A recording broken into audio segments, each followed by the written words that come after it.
Hello friends, সবাইকে welcome জানাই নতুন একটি ভিডিওতে। এই মুহূর্তে যে আপডেটটির দিকে আমরা নজর রাখবো সেটা হচ্ছে প্রাথমিক নিয়োগ সংক্রান্ত মামলার শুনানির আপডেট।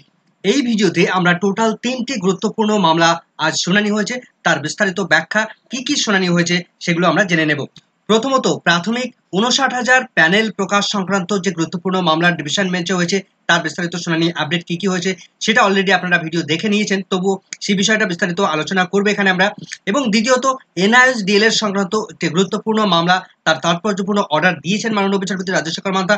এবং তৃতীয়ত, প্রাথমিক একাডেমিক সংক্রান্ত যে মামলা, সেই মামলাও শুনানির জন্য উঠেছে আজ। দীর্ঘদিন পর এই মামলা শুনানির জন্য উঠলো। তো এই 3টি মামলাতেই তাৎপর্যপূর্ণ অর্ডার কিন্তু আজ বেরিয়ে এসছে। চলুন তার আমরা বিস্তারিত জেনে নিই। তো ভিডিও শুরু করার আগে বলে রাখবো, বন্ধুরা যারা চ্যানেলটিতে নতুন আছেন অবশ্যই একটু সাবস্ক্রাইব করে রাখার অনুরোধ রইল, পাশে থাকা বেল আইকনটি অবশ্যই অন করে রাখবেন পরবর্তী ধরনের আপডেট সঙ্গে সঙ্গে পাওয়ার জন্য। তো চলুন বন্ধুরা, ভিডিওটি শুরু করা যাক।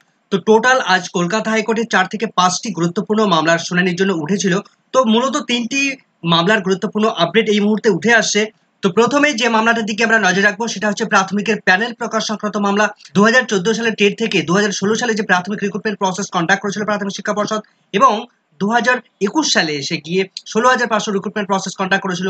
এই টোটাল মিলিয়ে 42,949 প্লাস 16,500, এই টোটাল 59,000 শিক্ষকের যে প্যানেল ডিস্ট্রিক্ট ওয়াইজ প্রকাশের যে মামলা ছিল, সেই মামলার গুরুত্বপূর্ণ আজ শুনানি কিন্তু হয়েছে। কলকাতা হাইকোর্টের ডিভিশন বেঞ্চে মাননীয় বিচারপতি হরিশ ট্যান্ডন এবং মাননীয় প্রসেনজিৎ বিশ্বাসের যে বেঞ্চ, সেই বেঞ্চে তারা শুনানি করিয়েছেন। তো আজ প্যানেল প্রকাশ মামলার শুনানির একদম শুরুতেই রিট পিটিশনারের পক্ষ থেকে যিনি কথা বলছিলেন, তো তিনি প্রথমেই বলেন যে আমি রেসপন্ডেন্টের হয়ে কথা বলছি। তো পূর্বের অর্ডার অনুসারে অপোজিশন, অর্থাৎ এই মুহূর্তে প্রাথমিক শিক্ষা পর্ষদ অপোজিশন, প্রাথমিক শিক্ষা পর্ষদকে তাদের ফাইল এফিডেভিট জমা করার নির্দেশ ছিল। তো সেই বিষয়টা তিনি স্মরণ করিয়ে দেন মাননীয় বিচারপতিকে। তো ইতিপূর্বে পূর্বের যে বেঞ্চ মাননীয় বিচারপতি সৌমেন সেন, তিনি এই মামলার স্টে অর্ডার দিয়েছিলেন।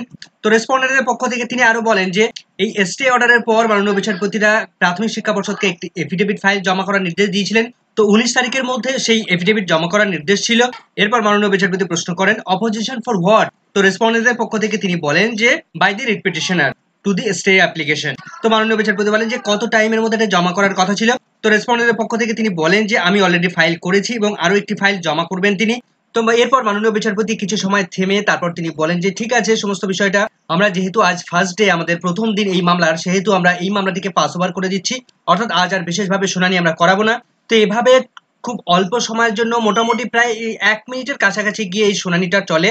এই মামলার পরবর্তী আপডেট পেলে অবশ্যই আপনাদের সঙ্গে শেয়ার করবো। এর পরের যে মামলাটির দিকে আমরা নজর রাখবো, আমাদের রাজ্যের পক্ষ থেকে করা এনআইএসডিএল এর সংক্রান্ত একটি গুরুত্বপূর্ণ মামলা।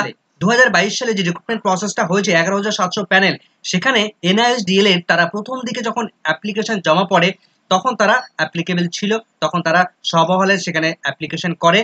কিন্তু পরবর্তীতে সুপ্রিম কোর্ট বিএডদেরকে বাতিল করে দেয় প্রাথমিক শিক্ষক নিয়োগ প্রক্রিয়া থেকে, এবং সেই সঙ্গে এনআইএসডিএল এর থেকে যে সমস্ত ক্যান্ডিডেটরা ডিএলএড করেছিল তাদেরকেও এই প্রাথমিক শিক্ষক নিয়োগ প্রক্রিয়া থেকে সম্পূর্ণভাবে বের করে দেয়, অর্থাৎ তারা আর কোনো রকম ভাবে এলিজিবল নয়। এমন তাৎপর্যপূর্ণ অর্ডার আসার পর আজকে কলকাতা হাইকোর্টে মাননীয় বিচারপতি রাজশেখর মান্থা তিনি কিন্তু তাৎপর্যপূর্ণ অর্ডার দিয়েছেন।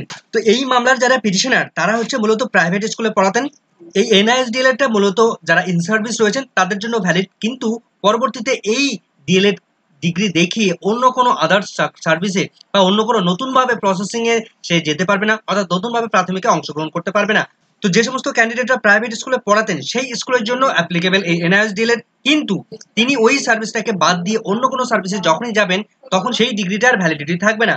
তো এই সমস্ত ক্যান্ডিডেটরা এনআইএস থেকে পিডিপেড এই কোর্সটি তারা করেছিল, কিন্তু মাননীয় বিচারপতি রাজশেখর মান্থা তিনি কিন্তু খুব তাৎপর্যপূর্ণ অর্ডার দিয়েছেন। তিনি যেটা বলেছেন যে সুপ্রিম কোর্ট যেখানে অর্ডার দিয়ে দিয়েছে এই এনআইএসডিএল এর ক্যান্ডিডেটকে সম্পূর্ণভাবে ইনভ্যালিড করে দিয়েছে প্রাথমিক নিয়োগ প্রসেসে, শুধুমাত্র ইন সার্ভিসদের ক্ষেত্রে ভ্যালিড, এবং যারা ইন সার্ভিস অবস্থায় ছিলেন না, বিভিন্ন রেফারেন্সের মধ্য দিয়ে এনআইএসডিএল করেছিলেন, তাদের ডিগ্রি সম্পূর্ণভাবে ইনভ্যালিড করে দিলেন।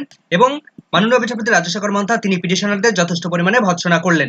তো এভাবে ভৎসনা করার পর মাননীয় বিচারপতি তিনি সম্পূর্ণভাবে এই মামলাটিকে ডিসপোজ করে দিলেন, অর্থাৎ সম্পূর্ণভাবে খারিজ করে দিলেন, অর্থাৎ মামলাটির কোনো রকম ভাবে ভিতরে ঢুকলেন না। যেখানে সুপ্রিম কোর্ট অর্ডার দিয়ে দিয়েছে সেখানে নতুন ভাবে তিনি আর নির্দেশ দিচ্ছেন না।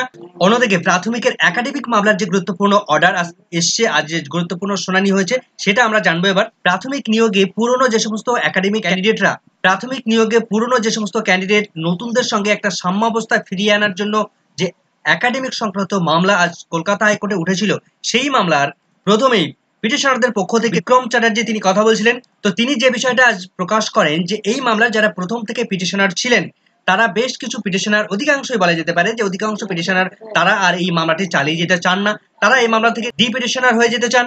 তবে বেশ কিছু পিটিশনার তারা কিন্তু এই মামলাটি চালিয়ে যাবেন। তো এই কথা শুনে মাননীয় বিচারপতি রাজশেখর মান্থা তিনি বলেন যে ঠিক আছে, তাহলে আপনারা এক কাজ করুন, আপনারা একটা অ্যাপ্লিকেশন ফাইল করুন, সেখানে উল্লেখ করুন যে যারা যারা এই মামলার সঙ্গে সংযুক্ত থাকতে চান না এবং যারা যারা এই একাডেমিক মামলা চালিয়ে যেতে চান তাদের বিশেষ করে যারা নাম থাকবে তাদের নাম অবশ্যই স্পেসিফিক ভাবে উল্লেখ করুন। তো বর্তমান পিটিশনারদের নাম এই অ্যাপ্লিকেশনে সংযুক্ত করার নির্দেশ তিনি দিয়েছেন। তো এতদিন পর্যন্ত প্রাথমিকের এই একাডেমিক মামলাটি আপগ্রেডেশন পর্যায়ে ছিল এবং আজ এই মামলাটি মাননীয় বিচারপতি তিনি হিয়ারিং এর স্টেজে নিয়ে গিয়েছেন। ফলে এই মামলাটি দ্রুত শুনানি করিয়ে মাননীয় বিচারপতি কিন্তু নিষ্পত্তির দিকে যাচ্ছেন, সেটুকু কিন্তু বলার অপেক্ষা রাখে না। এরপর তিনি আগামী কালকেই এই মামলাটি, প্রাথমিকের এই একাডেমিক মামলাটি আবার পুনরায় কিন্তু তিনি শুনানি করাতে চলেছেন। তো আগামীকাল অর্থাৎ 11 জুন 2024 তারিখে প্রাথমিকের একাডেমিক মামলা পুনরায় শুনানি করাতে চলেছেন মাননীয় বিচারপতি রাজশেখর মান্থা। তো আজকের প্রত্যেকটি মামলায় কিন্তু খুব বেশি শুনানি হয়নি, খুব অল্প অল্প সময় করে প্রত্যেকটা মামলার শুনানি চলেছে। অন্য আরো একটি দুটি মামলার শুনানির জন্য উঠেছিল আজকে মামলাটি, কিন্তু সেই মামলা যেহেতু লাইভ স্ট্রিমিং চলে না সিঙ্গেল বেঞ্চে, মাননীয় বিচারপতি রাজশেখর মান্থার বেঞ্চে, সেহেতু বিস্তারিত আপডেট সমস্ত মামলার খবরাখবর রাখা এখনো সম্ভব হয়নি। পরবর্তী আপডেট পেলে অবশ্যই আপনাদের সঙ্গে শেয়ার করব। এই মুহূর্তের এই ভিডিওটি ভালো লাগলে অবশ্যই একটু লাইক এবং কমেন্ট করে যাবেন। চ্যানেলটিতে নতুন হলে অবশ্যই একটু সাবস্ক্রাইব করে রাখার অনুরোধ রইল। পাশে থাকা বেল আইকনটি অবশ্যই অন করে রাখবেন পরবর্তী ধরনের আপডেট সঙ্গে সঙ্গে পাওয়ার জন্য। সকলকে ধন্যবাদ।